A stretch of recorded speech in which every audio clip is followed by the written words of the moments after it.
નમસ્કાર મિત્રો, સ્વાગત છે તમારું ખેડૂત માહિતી યુટ્યુબ ચેનલમાં। મિત્રો, આજના વરસાદના સમાચાર વિશે વાત કરતા પહેલા જો તમે અમારી ચેનલમાં નવા છો તો નીચે લાલ કલરનું સબસ્ક્રાઇબ બટન આપેલું છે, તેને દબાવીને બાજુમાં રહેલા ઘંટડી બટનને પણ દબાવી દેજો, જેથી મારા આવનારા તમામ વિડીયોની માહિતી તમને મળતી રહે। ગુજરાતમાં આજે ક્યાં પડશે ધોધમાર વરસાદ, જાણો હવામાન વિભાગની આગાહી। ગુજરાતમાં રવિવારે સાંજથી અચાનક વાતાવરણમાં પલટો આવ્યો હતો અને અનેક વિસ્તારોમાં વીજળી અને ગાજવીજ સાથે વરસાદ ખાબક્યો હતો, જેના કારણે ગુજરાતીઓને કાળઝાળ ગરમી અને બફારામાં આશંકીય રાહત મળી છે।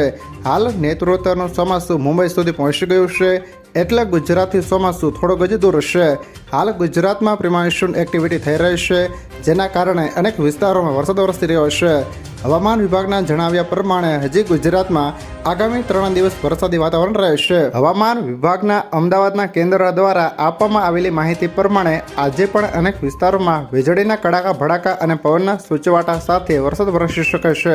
આજે અમદાવાદ, બોટાદ, વડોદરા, છોટા ઉદેપુર, નર્મદા, ભરૂચ, સુરત, ડાંગ, તાપી, નવસારી, દમણમાં વરસાદ પડશે, જ્યારે વલસાડ, દાદરાનગર હવેલી, ઉત્તર ગુજરાત, મધ્યપ્રદેશ, ગુજરાત પ્રદેશના વિસ્તારોમાં એટલે કે ખેડા, આણંદ, પંચમહાલ, દાહોદ અને મહીસાગર, સૌરાષ્ટ્ર વિસ્તાર જિલ્લાઓમાં એટલે કે અમરેલી, ભાવનગર, ગીર સોમનાથ અને દીવમાં ગાજવીજ અને વીજળીના ચમકારા સાથે છૂટાછવાયા સ્થળોએ પર સામાન્ય વરસાદ વરસી શકે છે। આવતીકાલે એટલે કે મંગળવારે વડોદરા, છોટા ઉદેપુર, નર્મદા, ભરૂચ, સુરત, ડાંગ, તાપી, નવસારી, વલસાડ અને દમણ, દાદરાનગર હવેલી, ઉત્તર ગુજરાત પ્રદેશના વિસ્તારોમાં એટલે કે પંચમહાલ અને દાહોદમાં તથા સૌરાષ્ટ્ર વિસ્તારના જિલ્લાઓમાં એટલે કે અમરેલી, ભાવનગર, ગીર સોમનાથ અને દીવમાં ગાજવીજ અને વીજળીના ચમકારા સાથે છૂટાછવાયા સ્થળો પર સામાન્ય વરસાદ વરસી શકે છે।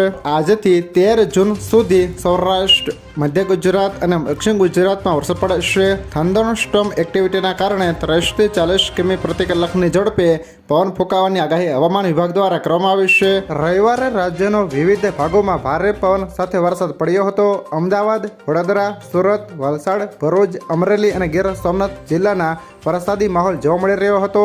ભરૂચ જિલ્લામાં વાતાવરણમાં અચાનક પલટો આવતા અનેક ગ્રામીણ વિસ્તારોમાં ભારે પવન સાથે વરસાદ પડ્યો હતો।